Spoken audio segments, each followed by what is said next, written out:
Putin Bad News Putin may perceive the Wagner chief as a threat to his authority.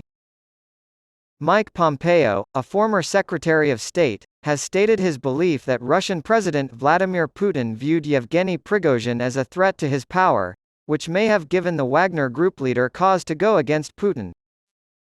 In June, Prigozhin removed his Wagner Group mercenaries from the front lines in Ukraine and led them on a march towards Moscow, where he pledged to overthrow the leadership of the Russian armed forces. After talking it over, he ended up in Belarus. Pompeo said as much in an interview with John Catsimatidis on WABC 770 AM's Katz Roundtable on Sunday. Pompeo believes that senior military leaders such as General Gerasimov and Minister of Defense Shoigu warned Putin that Prigozhin had gotten too big for his britches. And I think they were beginning to push back on and constrain him, he continued. What he really meant was, he didn't like that.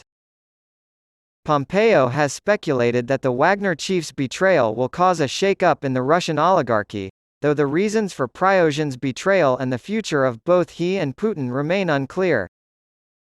That's a bridge too far, Pompeo said.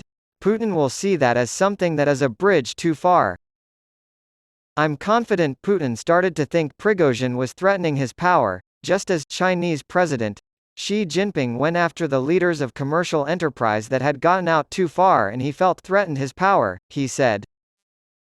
Pompeo contended that Putin would never allow another person to become as powerful as Prigozhin was as the head of a global private army with deep ties in the Russian military.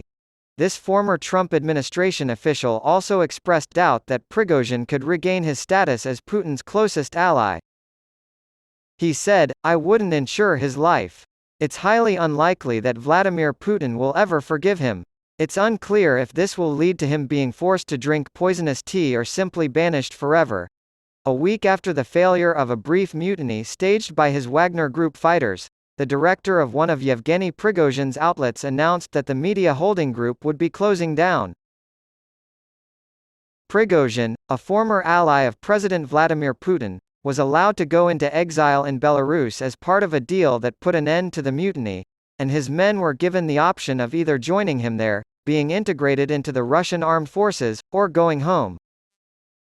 In addition to providing positive coverage of Prigozhin and his Wagner Group, Patriot Media, the most prominent outlet of which was the RIA Fan news site, had taken a strongly nationalist, pro-Kremlin editorial line. Video of RIA Fan director Yevgeny Zubarev saying, I am announcing our decision to close down and to leave the country's information space, was posted to the holding company's social media accounts late on Saturday. The decision was made by Zubarev without explanation. On Friday, the Russian newspaper Kommersant reported that Prigozhin-affiliated media outlets had been blocked by the country's communications watchdog, Roskomnadzor. On Sunday, there was no way to get a response from the watchdog. Russian news outlets claim that Prigozhin shut down a troll factory that he used to sway public opinion in countries like the United States. Zubarev lauded Patriot Media in a video post, saying the outlet had defended both Prigozhin and Putin against attacks from anti-Kremlin opposition members like Alexei Navalny, who is currently serving time in prison for criticizing Putin. Alexei Navalny and other representatives of the opposition who genuinely tried to destroy our country were targets of the Patriot Group's efforts, he claimed. The Wagner Group has not been officially banned in Russia despite the failed mutiny, but Putin said on Tuesday that the company's finances at Prigozhin's catering company would be investigated. Over the past 12 months, he said, Wagner and its founder had received nearly $2 billion in funding from Russia.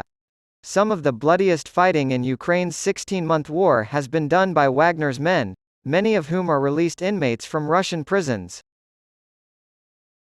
The organization has expanded under Prigozhin's leadership to include mining operations and mercenaries in Africa and the Middle East.